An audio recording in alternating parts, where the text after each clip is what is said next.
യേശുവിൽ ഏറ്റവും പ്രിയപ്പെട്ടവരെ, ഡെയിലി ബ്ലെസ്സിങ്ങിലൂടെ ദൈവവചനമാണ് നാം കേൾക്കാൻ പോകുന്നത്. ക്രിസ്തുമസ് കഴിഞ്ഞുള്ള വെള്ളിയാഴ്ചയാണ്. ഈ വർഷത്തെ അവസാനത്തെ വെള്ളിയാഴ്ച കൂടിയാണ്. കഴിഞ്ഞ ഒരു വർഷങ്ങളിൽ ദൈവം നമുക്ക് നൽകിയ എല്ലാ അനുഗ്രഹങ്ങൾക്കും നന്ദി പറയാം. അതോടൊപ്പം നല്ലൊരു ക്രിസ്മസ് ആഘോഷിക്കാൻ, സന്തോഷത്തോടെയൊക്കെ ഒരു പരിധിവരെ ആയിരിക്കാൻ ദൈവം നമുക്ക് ആയുസ്സും ആരോഗ്യവും സമയവും അവസരവും ഒക്കെ നൽകിയതിന് നല്ല ദൈവത്തോട് നമുക്ക് നന്ദി പറയാം. ഇന്ന് കേൾക്കുന്ന ദൈവവചനം വലിയൊരു അനുഗ്രഹത്തിന് കാരണമാകട്ടെ എന്ന് പ്രാർത്ഥിക്കുന്നു.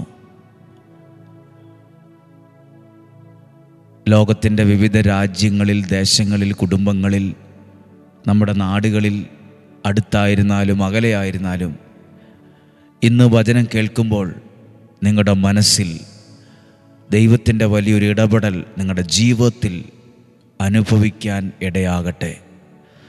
സത്യത്തിൽ ഒരാൾ ദൈവത്തെ സ്നേഹിച്ചാൽ ദൈവത്തിന് തിരിച്ച് ആ വ്യക്തിയെ, ആ കുടുംബത്തെ സ്നേഹിക്കാതിരിക്കാൻ പറ്റത്തില്ല. നാം ദൈവത്തിൻ്റെ വചനത്തെ കേൾക്കുന്നത് സ്നേഹത്തോടെയാണ്. ഞാനും നിങ്ങളും ദൈവത്തെ സ്നേഹിക്കുന്നവരാണ്.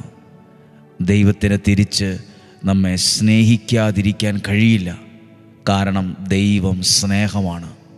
ദൈവം സ്നേഹമാണ്. നമുക്കിന്ന് പ്രതീക്ഷയോടെ, പ്രാർത്ഥനയോടെ ഈ വചനം നമുക്കിന്ന് കേൾക്കാം. പൗലോസ് ശ്ലീഹ കോരിന്തോസുകാർക്ക് എഴുതിയ 9 അധ്യായം 16-17 വാക്യങ്ങളാണ് ശ്രദ്ധിക്കുന്നത്.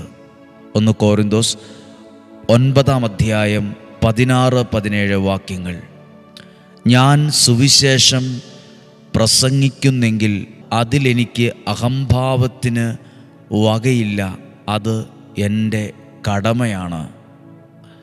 ഞാൻ സുവിശേഷം പ്രസംഗിക്കുന്നത് അത് അഹങ്കരിക്കാൻ ഒന്നും കാരണമാകുന്നില്ല.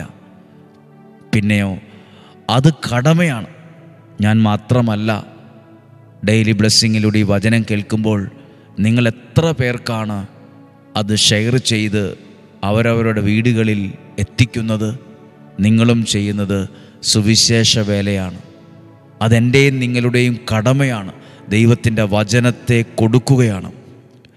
സുവിശേഷം ഞാൻ പ്രസംഗിക്കുന്നില്ലെങ്കിൽ എനിക്ക് ദുരിതം. 17 വാക്യം. ഞാൻ സ്വമനസ്സാ ഇത് ചെയ്യുന്നെങ്കിൽ എനിക്ക് പ്രതിഫലമുണ്ട്.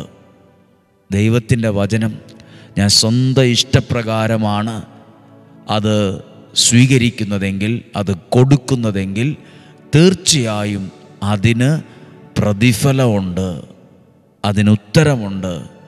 ചില ആളുകൾ, ചില വ്യക്തികൾ ഓരോ നിയോഗത്തോടെയാണ് ആ വചനം അനേകരിലേക്ക് എത്തിക്കുന്നത്.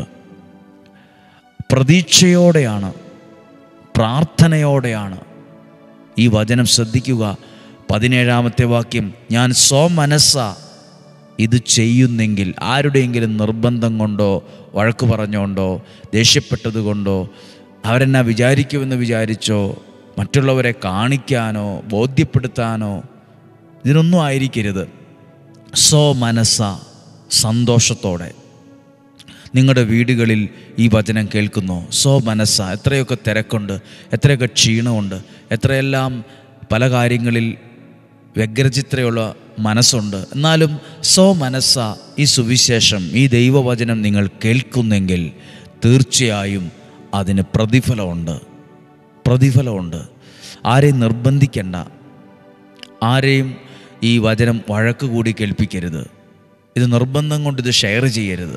സ്വമനസ്സ, സന്തോഷത്തോടെ, അസൂയയില്ലാതെ, സ്വാർത്ഥതയില്ലാതെ, സന്തോഷത്തോടെ മനസ്സിൽ തട്ടി, ഉള്ളിൻ്റെ ഉള്ളിൽ നിന്ന് ഇത് ഒരു വചനം ഒരാൾക്കോ 100 1000 പേർക്ക് കൊടുത്താൽ, സുവിശേഷം പ്രസംഗിച്ചാൽ, സുവിശേഷം കൊടുത്താൽ, വചനത്തെ കൊടുത്താൽ, സ്വമനസ്സാ അത് ചെയ്യുന്നെങ്കിൽ എനിക്ക് പ്രതിഫലമുണ്ട്. അങ്ങനെയല്ലെങ്കിൽ മറ്റാരുടെയോ നിയോഗമനുസരിച്ചാണ് ചെയ്യുന്നത്. പ്രിയപ്പെട്ടവരെ, ഞാൻ ഈ വചനം വായിച്ചത് ദൈവവചനത്തെ ഒരു വർഷമായി, കഴിഞ്ഞൊരു വർഷം മുഴുവൻ അല്ലെങ്കിൽ 2-3 വർഷമായി നമ്മൾ ദിനം പ്രതി കേട്ടുകൊണ്ടിരിക്കുകയും ആ വചനത്തെ അനേകരിൽ എത്തിക്കുകയും ചെയ്യുവാണ്. അത് നമ്മുടെ കുടുംബത്തിനകത്ത് ഒരു പ്രതിഫലമുണ്ട്. നമ്മുടെ വ്യക്തി ജീവിതത്തിന് അത് അനുഗ്രഹമുള്ള പ്രതിഫലമായി മാറും. അനുഗ്രഹമുള്ള പ്രതിഫലമായി അത് മാറും. അനുഗ്രഹമുള്ള പ്രതിഫലം. നമുക്കിന്ന് പ്രാർത്ഥിക്കണം. സുവിശേഷത്തെ കൊടുക്കാൻ കർത്താവേ, നല്ല മനസ്സുള്ളവരെ എഴുന്നേൽപ്പിക്കണമേ, കൊണ്ടുവരണമേ. അങ്ങയുടെ വചനത്തെ സ്വമനസ്സാ കൊടുക്കുമ്പോൾ അതിന് പ്രതിഫലമുണ്ട്. ഇപ്പോൾ ദൈവവചനം കേട്ടുകൊണ്ടിരിക്കുന്ന നിങ്ങളുടെ പ്രാർത്ഥനകളൊക്കെ ഒന്ന് ഓർത്തേ. ഇതെല്ലാവരോടും ഒരു അറിയിപ്പായിട്ട് പറയുവാണ്. ജനുവരി മാസം 2026 ജനുവരി മാസം 1-ാം തീയതി വ്യാഴാഴ്ചയാണ്. അന്നത്തെ ഡെയിലി ബ്ലെസ്സിങ് ഒരിക്കലും മറക്കരുത്. അന്നുള്ള വചനം ഒരു വർഷത്തേക്കുള്ള ഒരു അനുഗ്രഹത്തിൻ്റെ തുടക്കമാണ്. ആ ദിവസം ഓർക്കുക. ജനുവരി മാസം 5-ാം തീയതി മുതൽ ഫെബ്രുവരി മാസം 6-ാം തീയതി വരെ കുട്ടികൾക്ക് വേണ്ടി പ്രാർത്ഥിക്കുന്നുണ്ട്. ഓരോന്നും ഒരു അനുഗ്രഹമായി വെളിപ്പെടും. അതിനെക്കുറിച്ചുള്ള വിശദ വിവരങ്ങൾ, ഫോം പൂരിപ്പിക്കേണ്ട കാര്യങ്ങൾ, എഴുതേണ്ട കാര്യങ്ങളെല്ലാം നിങ്ങളെ അറിയിക്കും. കാരണം അതെല്ലാം ഒരു അനുഗ്രഹത്തിന് തുടക്കമാകും എന്ന് കഴിഞ്ഞ നാളുകളിൽ നിന്ന് മനസ്സിലായിട്ടുണ്ട്. കാരണം ഇന്ന് വചനം കേട്ടതുപോലെ സ്വമനസ്സാ അത് ചെയ്യുന്നെങ്കിൽ തീർച്ചയായും നിനക്ക് പ്രതിഫലമുണ്ട്. നമുക്ക് പ്രത്യേകം പ്രാർത്ഥിക്കാം. നിങ്ങളുടെ ഏത് വിഷയമാണ് ഇന്ന് കൂടുതലായി പ്രാർത്ഥിക്കേണ്ടത്? നിങ്ങളുടെ കുടുംബത്തിൽ ഒട്ടും സ്വസ്ഥതയില്ലാത്തൊരു സാഹചര്യമാണോ? വഴക്കിട്ട് ഭിന്നിച്ചകന്നിരിക്കുന്നൊരു സാഹചര്യമാണോ? സാമ്പത്തികമായ പ്രതിസന്ധികളിൽ വല്ലാതെ തകർന്നിരിക്കുകയാണോ?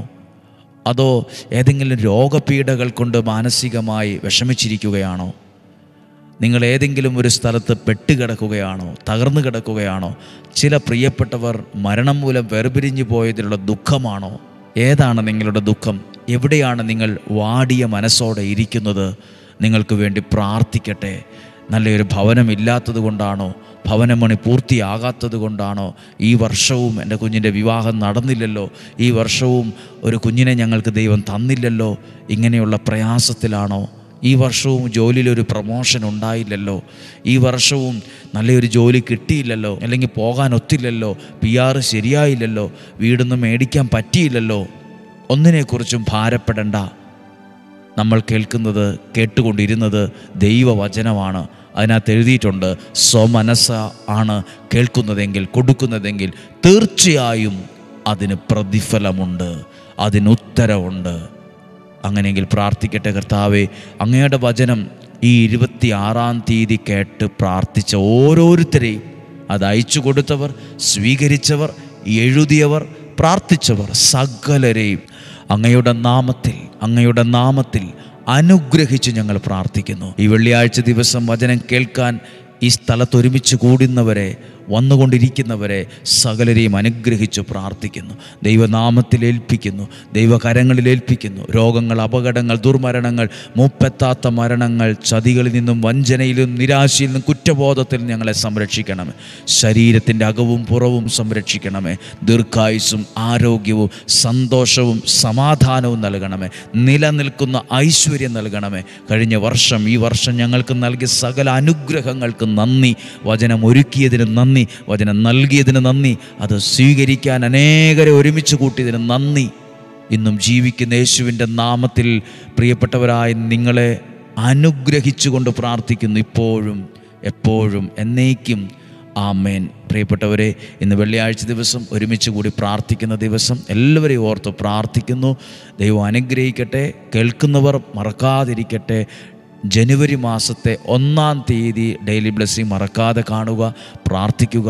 അതോടൊപ്പം തുടർന്നുള്ള ദിവസങ്ങളിൽ, അവധിക്കാലമൊക്കെയാണ്, തിരക്കുള്ള സമയമായാലും 5-10 മിനിറ്റ് ഒരുമിച്ച് പ്രാർത്ഥിക്കാൻ ദൈവം നിങ്ങളെ സഹായിക്കട്ടെ. നാളെയും കാണുന്നതുവരെ വലിയവനായ ദൈവം, സ്വർഗത്തിലെ ദൈവം എന്നെയും നിങ്ങളെയും ഉള്ളം കയ്യിലെന്ന പോലെ സൂക്ഷിക്കുകയും പരിപാലിക്കുകയും ചെയ്യട്ടെ. ആമേൻ.